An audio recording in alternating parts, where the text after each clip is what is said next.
Kit, I'd like to start with you, and as a designer seeing that film, I'd love to know what you were thinking as you were watching it.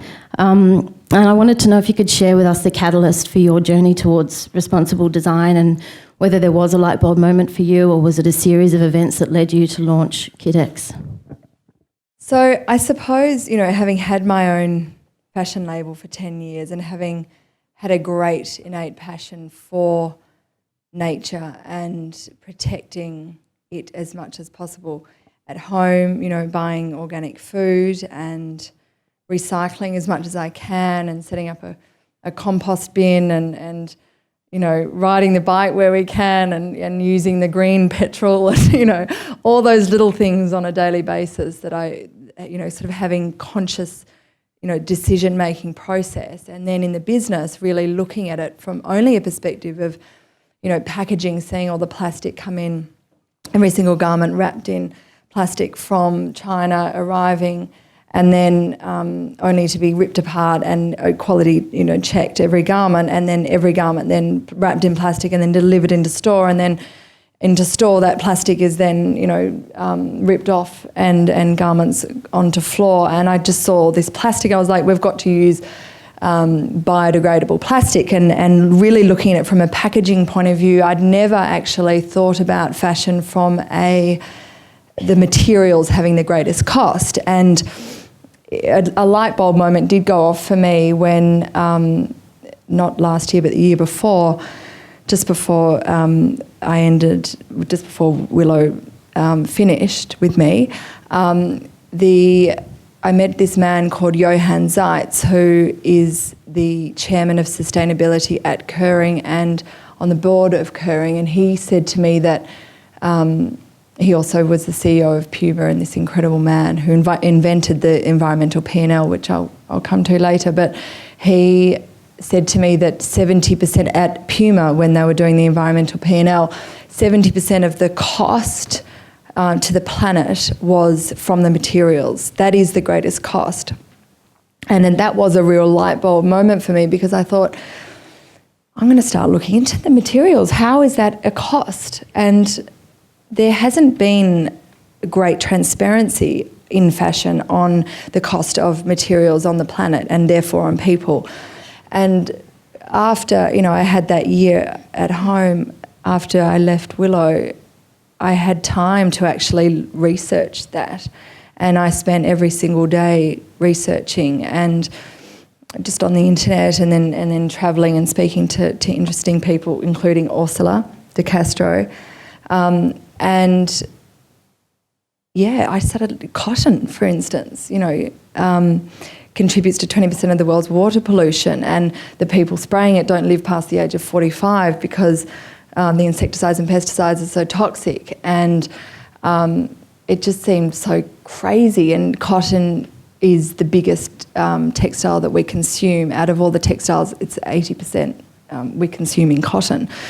So it has an enormous impact, and that's just one textile, cotton. There's viscoses, and there's problems involved with viscoses of bamboos, and turning it from a cellulose fibre into a thread. A lot of chemicals and acids are used, and they then go into waterways, and they then affect communities. And leather, chromium-6, we've seen the effects that can have. So I was, the light bulb moment was like, you know what? It's all about win-win, because lose-lose is not success, and lose-lose is when, fashion, it affects at every level. It affects, farmers, it affects the agriculture, it affects communities, it affects, there's so many hands involved with fashion. And I just thought, going forward, to create beautiful, desirable fashion that people actually really love wearing and have great experience in. It expresses how you feel, expresses who you are, but at the same time ensuring that everyone is winning, that the farmer is winning because it's organic cotton and the insecticides and pesticides are not used, and ensuring that the manufacturers are winning because they're not being treated like slaves, and then ensuring that the customer wins because she's got a beautiful product that she loves wearing and she has great experience in, and that's a win-win. And then the business will win eventually. And to me, that is the only way forward, and I'm very happy to be doing it. That was a great answer. Jaana, David Jones has recently announced some incredibly ambitious commitments related to ethical sourcing, and I'm sure everyone has seen the headlines of late. Can you tell us which we're excited about, can you tell us what prompted that shift? I think the context in Australia has really shifted for businesses in their level of understanding and engagement of these issues in the past 3 years, particularly. And, David Jones has not been immune to that.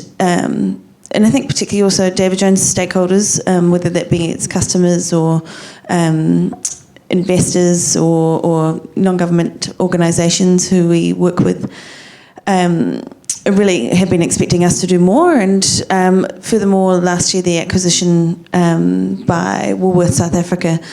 Woolworths South Africa is a business that's much further ahead in managing these issues than certainly David Jones, and they I guess place ethical sourcing particularly very highly, both from a reputational risk perspective, but also in terms of having a positive impact on the social and environmental and ethical standards in the supply chain. So that's really been a catalyst in terms of getting the resources and traction internally at David Jones, and it's also, I guess, the reason that we're developing the first David Jones ethical sourcing strategy, and that we see a 5-year, well, it's probably longer than that, but at least in the first instance, the 5-year strategy that I think you'll see quite a different David Jones in that context. Great, we'll come to that later. Gershon, that leads me to you. You've had a lot of contact, particularly with Australian brands, in putting together the Australian report, and I know that there's been a great increase. Is it over 50 brands locally covered this issue? Yeah, 59 brands. 59. What is the progress we're seeing in Australian companies knowing who they are sourcing from, and how many are starting to publish their factory lists? And is it happening fast enough? We saw just 2 weeks ago another devastating factory fire, this time in the Philippines, which killed 72 garment workers for very similar reasons to why the Tazreen factory fire workers perished in 2012. So mirroring 3 years ago, there were bars on the windows so people couldn't get out. There was no fire escapes. There was a lack of OH&S training. So 3 years on, an identical sort of accident. Is it a ticking time bomb for brands that don't have strong relationships with suppliers, that are committed long-term with them, that have rigorous auditing processes on the ground in the countries where they produce? Or do you feel that the majority of brands have got a handle on it and they're managing that risk in a sufficient manner? Yeah, thanks, Mel. It's a good question. And as Jaana pointed out, we've really seen a huge shift in the Australian scene in the last 2 to 3 years. I think there were movements happening before Rana Plaza, but I think that's been a huge catalyst for a lot of consumers, a lot of people, a lot of companies and a lot of investors to start really taking what happens in the supply chain really seriously. A lot more people now are asking the question, who made my clothes and how are they being treated? Are they being exploited and are they being hurt? So we'd begun our research process for the first Australian fashion report probably about 12 months before Rana Plaza. We ended up launching it 4 months after. And we were surprised that so many people all of a sudden were asking the same questions we were and really interested in the supply chain. And what we've seen since then is about 2/3 of the companies that we've engaged with have shown significant improvements in their labour rights practices. So what policies and procedures they have in place to reduce the risk of worker exploitation, unsafe factories, forced labour and child labour. That's pretty exciting. In terms of those companies engaging with us in our research process, all bar 2 of the companies we engaged with in the first report came back and wanted to engage and deepen their engagement for the second report. So for me, that's also really positive, and we're hearing good things out of those companies. As to the second question, is it happening fast enough? That's always, for those of us that are concerned about workers overseas, that's always going to be no. because we have the resources and capacity, if we really, really wanted to resolve this problem much quicker than we are. But it's happening at a good rate in the Australian context. I think the progress is positive. Some of our big concerns is that there's been a huge focus and emphasis on the final stage of manufacturing, the garment producers. But as true cost went through, as you go deeper into the supply chain, there are still really substantial risks, and I know we'll come to talking about them, but it was only a quarter of companies that we looked at that know where their inputs are coming from, so where their mills are. And if you don't know who is producing your product, how can you protect them from exploitation, or how can you be sure that those mills aren't using slave labour or forced labour? And it's less than 1 in 10 companies that know where their cotton is coming from. So before they can even look at questions about how much pesticides are being used and under what conditions that's happening, or how their workers are being treated, they don't even know who's producing their cotton. So how do they leverage any influence at that level? So for us, they are still the big alarm bells for the international fashion industry. How deep are they looking into their supply chain? So it's fantastic to see the improvements that have made at the final stages of manufacturing, but I think there's still a long way to go. Jaana, I'll ask you now, what are some of the initiatives that we can expect to see from David Jones in relation to some of the content that we've just seen in the True Cost? Look, I can't really stress more how at the beginning of the journey that David Jones is. We recognise that we've got tons of work to do. You can imagine we have a deeply, if you look at David Jones in terms of its product lines and numbers of suppliers, there's hundreds and hundreds, and there's a huge complexity in that. So I have a fantastic team on board which is making that possible. But we're absolutely at the beginning, and that's exciting and frightening as well. But some of the things that we're undertaking, so we're engaging with all of our vendors in the supply chain, and we are working towards getting to the source of, from an actual traceability perspective rather than just the sort of cut, make and trim end. We're also engaging with industry where there's lots of really deeply complicated and complex issues in this space. So we're working, we don't think we can solve those issues alone, so we're working within industry initiatives. I think also it's really important, this is an internal organisational change process that I'm leading at David Jones, and there's a lot of work that we will need to do with those internal teams about helping them to understand what their impact on a day-to-day basis is on the issues in our supply chain, whether that be environmental or labour related. And also we think that we need to, we know, and we're starting to talk a lot more with our customers about what we're doing in this space, and I think we, through that, and hopefully here tonight, it's being honest about kind of the challenges and the deep complexity that the journey that we're on involves. But we want to be more transparent about what we're doing and what those challenges are, and how we think we can influence them. But I think overall what you can expect from David Jones is we think we can, this is not about risk management or due diligence, we think that we can have a positive impact on the standards in our supply chain, and we think we can, particularly we have a branded supply chain. You go to David Jones and there's lots of other big brands, many of whom may not care about what David Jones has to say. However, we're still going to be saying these things to them and trying to bring them along on the journey. So we think that we can have a really positive impact in that context too. What has the response been thus far from the brands that you've been engaging with in terms of coming on board with the code of conduct? Pretty good. I think inevitably in a branded supply chain, and one thing I think is not really acknowledged is in the challenge around factory list, for example, and supply chain data is that it's considered proprietary. And so there's obviously some companies that are fairly sensitive about their supply chain and don't want to share it with us or anyone. So we're working through that. It's a tiny percentage, but generally very positive. It's quite interesting because I think a lot of companies have come and said, "Oh, we've been doing this for ages. You guys are like so behind, and we're like, okay, great.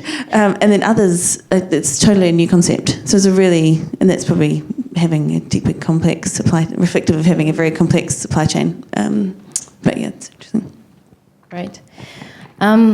Kit, the film focuses a lot on the concept of responsibility and outsourcing production, outsourcing responsibility. Do you think it's important as a designer, knowing what we know today, that design should be a force for good, from furniture to fashion? Should it be inherent in its design, that it incorporates environmental and social impacts, so that we're not having to spend so much money and so much time remedying some of the crises that we see coming out of the sector? Is that a designer's responsibility? Yeah, I mean, that's a very complex and interesting question, I suppose. I think that the customer, I don't feel like it's their responsibility. The government political landscape isn't going to do anything about it quickly enough. And, you know, we do have finite resources, and we are, you know, at a stage that many scientists say, and I keep sort of referring to the environmental side because that's, I suppose, where I very much see the focus, and the product that I'm creating isn't cheap $5, you know, retail garments. So the makers that we're working with are experienced, and their conditions are very good. So from an environmental perspective, this sort of tipping point that we're at, I feel like it is the entrepreneurs and the innovators and the creatives, if you like, to come up with solutions that are not compromised in design and not compromised in product desirability to consumers. So consumers can see product that they love and they want it and they need it. That's innate in every human, you know, on a mass scale. And I don't think the consumer will buy something because it's sustainable and ethically made if they don't love it. So loving the product is so important. And I think the awareness around, like, I didn't know about the impact that materials have on the planet. So the more awareness, like this movie, I mean, this is the beginning of I think, a lot more transparency that will be coming out, because it is the second biggest polluter in the world, as we saw fashion. And I think that there's been a lack of information about its impact. And this is a beginning, and I think there will be a lot more, so that it will inspire the innovators to create solutions that are good for the planet and good for people, and most importantly, you know, desirable and salivating for the customer to want to have and love in her wardrobe, fashion related in her wardrobe. So I think once the beginning of these solutions start to appear into the marketplace and it gets picked up by the consumers, then, and the business starts to thrive, then I think that a model is then created that other businesses will start to follow. And once other businesses start to follow that model, then it's a good thing. It starts to spread. It just hasn't. It's at the early stage at the moment where fashion designers are actually addressing it. Do you see yourself as a change maker? I see the landscape of fashion, and I think that there are very few designers in the world that are actually providing highly desirable solutions that aren't compromised in a fashion-led, design-led brand, that are also just consciously sourcing materials. And it's not to criticise people that aren't doing that. I just think that the awareness of the impact that materials have on the planet isn't readily available or out there. And so to me, I don't say, yes, I'm a change maker. I don't think that it's been addressed, and I see a huge opportunity because I think it's exciting and we need to get cracking. And the more people that that start to address it and move forward, the better it is. And I've sort of said, I'm happy to share any of the knowledge and the suppliers and things like that that I gathered and continue to, and the team. We're all very passionate about it, and because the more people that start to follow suit, it's a win-win again. It's a win-win for your children, my children, their children's children, and why not? Like, let's join together and join forces and look after our ecosystem rather than destroy parts, because if you start to destroy parts of the ecosystem, it feeds back, which is starting to happen. Yeah, I think on that point of materials and access to them, and the more the people, I know Stella McCartney spoke about that in her Business of Fashion talk recently about, she's taken a quite clear stance on the fact that she's a vegan, and that's reflected in her range.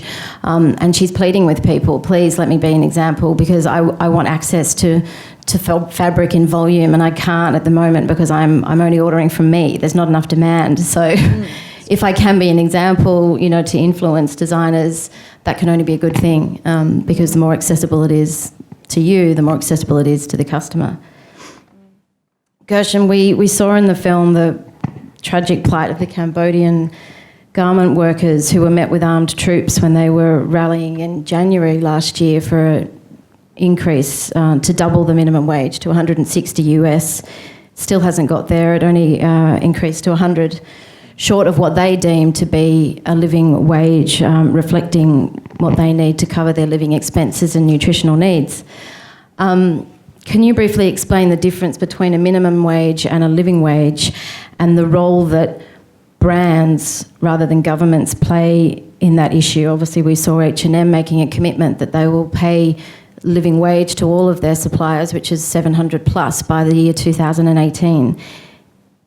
Is it as simple as committing to do that? And if so, why isn't it happening overnight? Or is it clearly something that can't happen straight away, which is what a lot of people would like to see?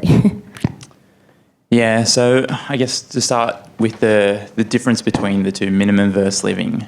The difference is one of dignity, really. So the minimum wage is the government legislated minimum. In Australia, our minimum is one of the highest in the world, and most people consider that enough to make sure that at least the basics of life are taken care of. A living wage is a wage where those basics are met, so food, water, electricity, clothing and shelter. And usually most calculations of a living wage include enough left over for a bit of discretionary spending or emergency savings. That's a really broad definition, and then there's heaps of nuance in there. There's lots of debate about what actually constitutes a living wage. Is it enough for the individual? Is it enough for the individual and all the people that are dependent upon them, so their family as well? So that's a really big thing. What I think the Cambodians were asking for in that was probably one of the most tragic moments of the whole documentary, and there were a number of tragic moments in there, was an increase in their minimum wage. And I don't think they were even saying that the 160 they were asking for would have hit the living wage estimate that they were going for. But that sort of nexus between corporate power and the government crackdown that you see happening upon them feeds straight into your question about what role did brands and companies play in this. That was horrific. And from why would a government do that to its own people? Corruption might be part of the problem. But the government likes multinational investment in its country. It wants this investment coming in because there's a lot of benefits that come with that. We shouldn't. So they mentioned that fashion is a $3 trillion industry, which by my back of the envelope calculations makes it about 5% of the global economy, an enormous part of everything we buy and sell. That means jobs, it means tax revenue, it means lots of positive things. And that's so when David Jones goes about developing an ethical supply chain structure that can do a lot of good in the world, where do brands place in the minimum wage, living wage debate? I think the most negative effect, and I think it often happens subconsciously, is that brands are constantly looking for the cheapest cost of production. As I talk about in that, just they're constantly being driven by profit. They're not paying enough attention to the social costs. So when brands go, oh, wages are going up here, we will bail and we will take all the employment and investment and taxes that comes with that. that puts huge pressure on those governments to keep wages low. What would be amazing is seeing brands commit to developing long-term relationships in the countries that they're operating in to make sure that workers are treated fairly, they're given enough to survive and look after their families, and actually celebrate and embrace that. Not just go, we will chase the cheapest cost we can find, but actually celebrate the improvements in worker rights. But that also means consumers actually saying, we're not just going to chase the cheapest goods that we can find. We will reward the brands that are doing the right thing. And it means governments standing up to corporate power at times and saying, we will continue to increase our wages and working conditions to look after our citizens. I read a scary figure the other day that wages only reflect almost 3% of the cost of a product, which is astonishing. I mean, you could see how many pairs of hands an item of clothing goes through, from the cotton field right to the cut, make, trim, and for that to only reflect 3% is fairly astonishing. In your conversations with brands around the living wage, is there a concern? We often hear that if we increase the cost of inputs, we're going to have to reflect that in the final cost of the goods, and consumers won't pay more. They're telling us they want the $5 T-shirts, or they won't pay more than $29.99 for a pair of jeans. That's often the story that's told. Is that a genuine concern when you talk to brands, that they will have to lift the price, or is it like some other brands have said, well, they will absorb that into their margins? Yeah, I think costs are a genuine concern for all companies. I think, so some companies are just at that stage where they don't know how much that cost is, and they're really concerned about it. So I see varying estimates of how much the labour makes up of a single garment.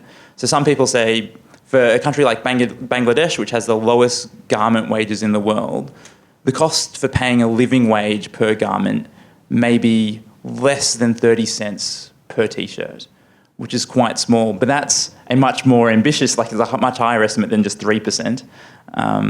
So some people will say that it's much less than that. But 30 cents per T-shirt is not a lot, and we suspect as consumers get aware, most of them will be willing to bear that pretty comfortably. But I think the problem is there's just not enough awareness, and it's going to take a lot of industry collaboration and consumer awareness and pressure to bring about these changes. And also companies working with governments to say, we want working conditions to improve. Fashion can be an incredibly powerful tool for change, and simply by just doing its job. So just like you say, it's a win-win. We want to wear design, and there's no reason why it shouldn't be worn in a positive way. As a designer meeting with buyers at department stores and retailers around the world, how much is the story behind KITX a selling point for you? Obviously, aesthetics comes first and foremost, that's a given, but what impact on the buyer's decisions do you think, have you seen when you've shared what's behind KITX? Have you noticed them asking for anything different? We haven't really noticed anyone asking for anything different, but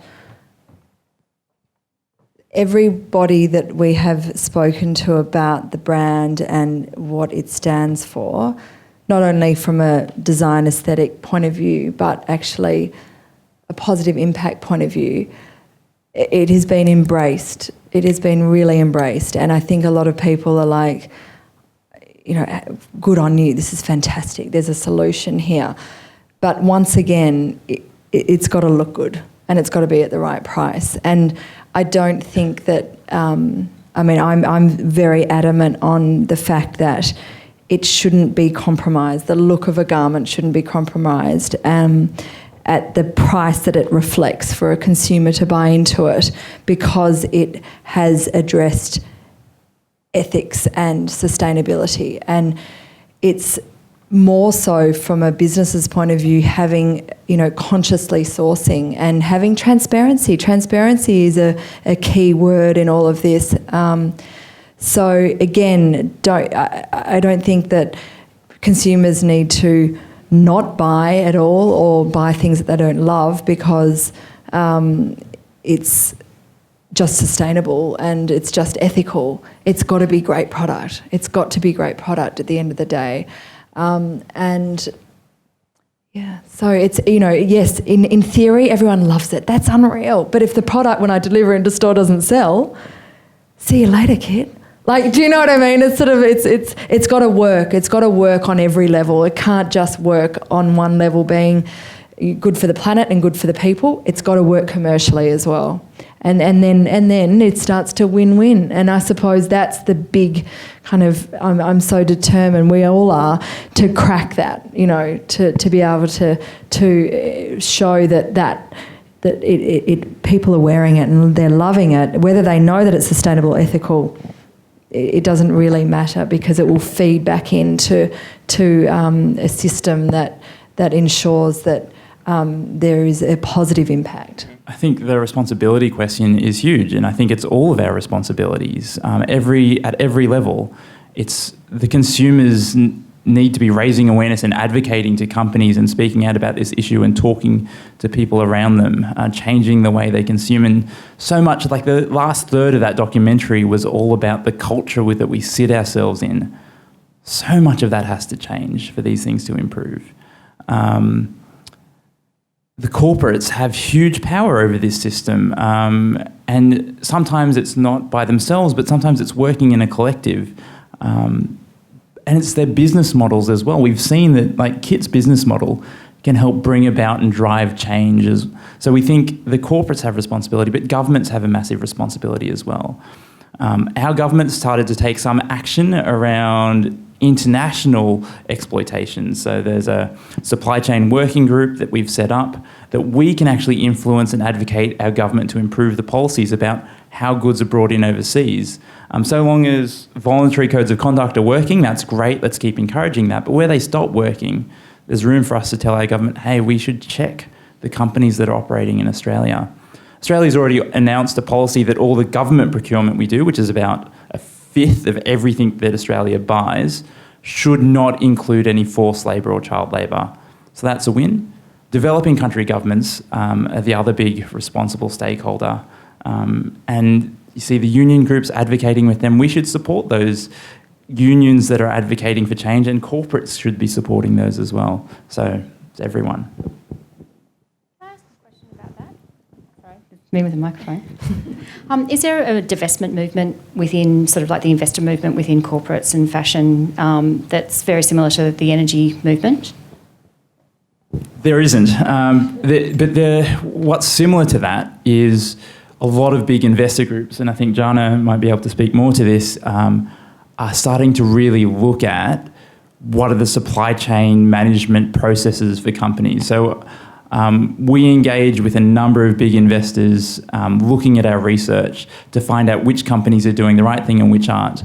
They're actively engaging, but they're also saying that if companies don't improve and mitigate the risks of forced labour and child labour and factory breakdown and all the PR risks and supply chain risks that involves, they'll move their investments. So it's there implicitly. It's not at the consumer level.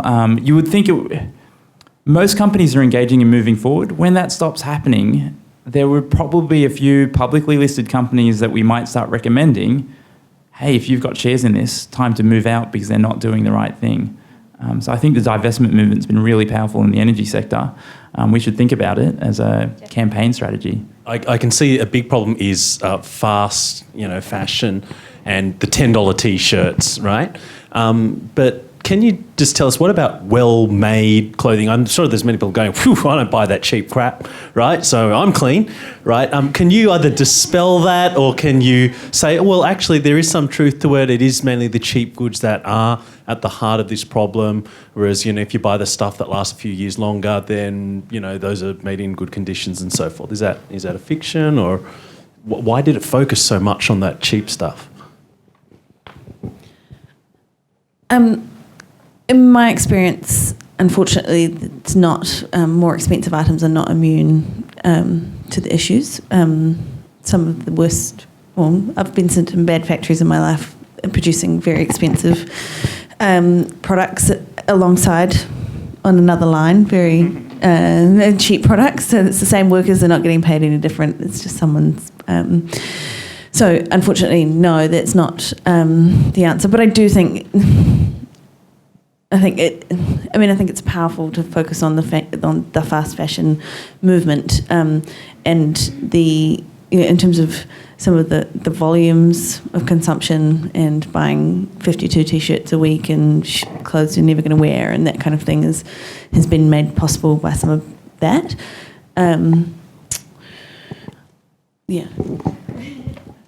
Yeah, I mean, one of the brands that were found in the rubble at Rana Plaza was Benetton, and Benetton t-shirts aren't $10.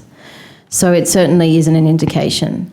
So I think that trying to look, okay, what brands are doing the right thing, where do I feel that I can shop with a label that is addressing a lot of the concerns is a lot of the issues that the fashion report looks at are, have they got policies on labour practices, on child labour? Are they signatories to multi-stakeholder agreements like the RSN, like the Bangladesh Fire and Safety Accord? Are they revealing their audits? Are they exposing the results of those audits and sharing their journey and their corrective action plans? Are they publishing codes of conduct which are based on international, like David Jones is based on the ETI code? There's all of those factors that you can look at and actually inform yourself, okay, this brand is actually taking action. There is no way to ever know whether that's foolproof. You're reading it on a website. That's the extent of a customer's relationship and ability to know. But I think that at the moment is what you need to go towards to have any power in your purchasing. If you do want to pick out the brands that you want to support, you need to look to those sort of initiatives and go, okay, they are taking a stance, they are leading the way, I'm going to support them, because the more that you support those brands, they'll see that that is actually making a difference to their consumer base and they will go further.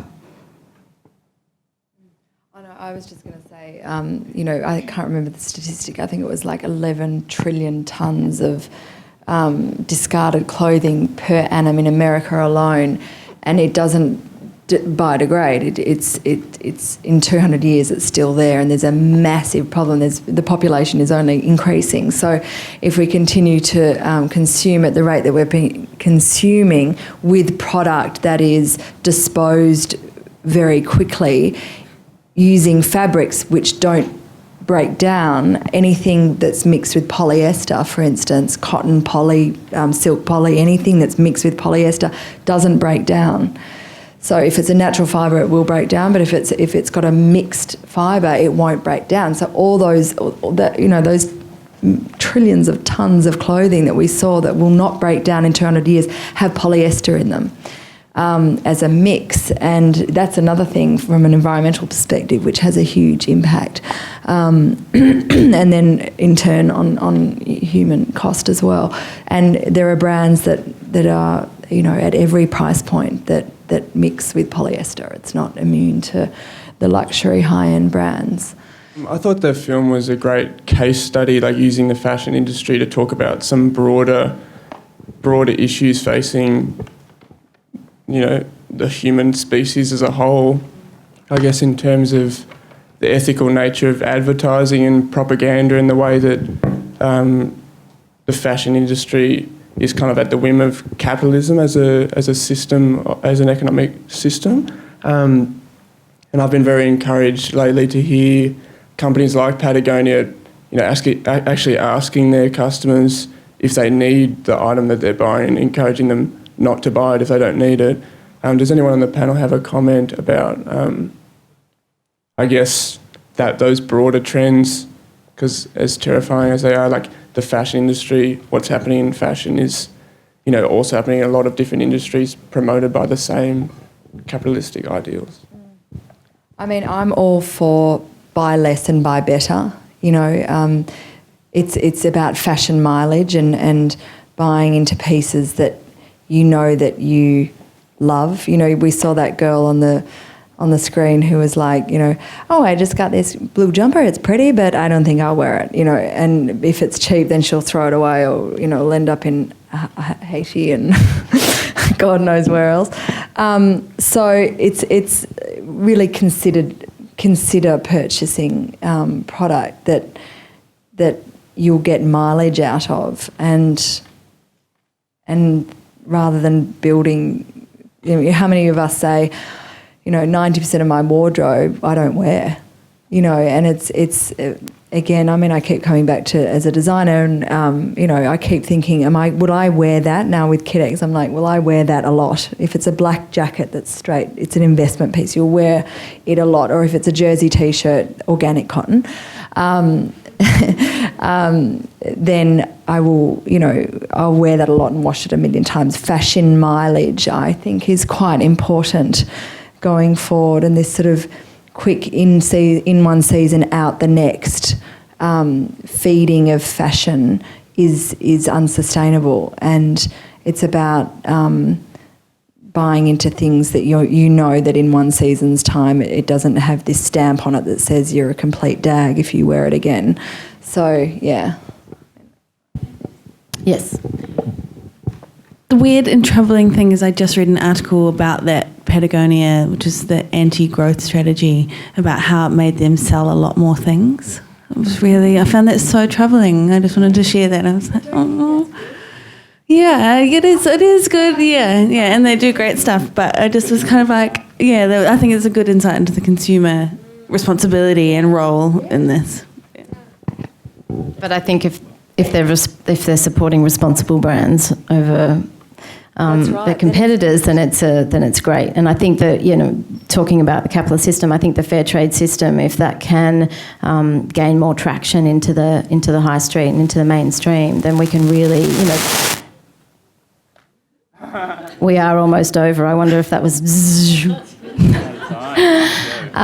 But trade shouldn't be looked at in a dirty way. It can really lift people out of poverty, and you can have a positive trade system, and the fair trade system is that. So I think that is a really valid alternative to the current model. And the more that we can support brands that are lifting people out of poverty through trade and are delivering goods. Are delivering goods to us in the same arena, then we should be supporting those brands. And Patagonia are releasing, or have released this year, fair trade cotton, so has Kathmandu. So there's lots of brands on the high street that are investing in fair trade. Yes. Just on, that was a broad philosophical question. I don't think we'll propose an alternate economic model in a 2-minute panel discussion. But the one thing capitalism has been amazing at is producing heaps and heaps more stuff. We have got more stuff now than we've ever had, and most of us have access to more stuff than we could ever need.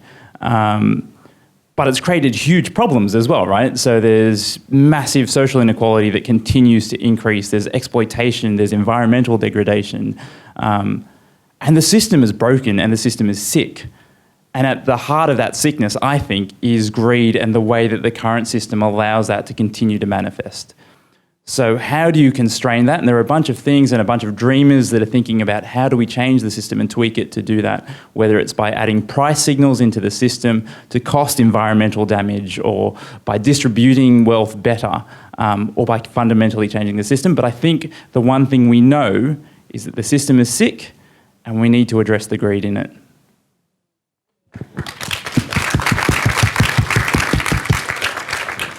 That's a great way to end.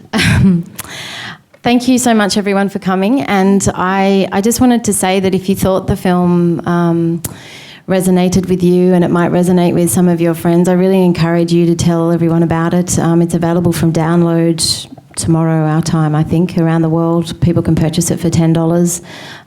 You can hold screenings in your schools, universities, workplaces, churches. I think that it obviously covers a smorgasbord of issues, but they are issues that we need to be aware of. And education is power. So the more people know about what's happening behind the scenes of fashion, the more we can actually try and change this broken system. So, I encourage you to think about the livelihoods behind what you wear, and reflect that in your next purchasing decision. Thanks so much, everyone, for coming. I really appreciate it.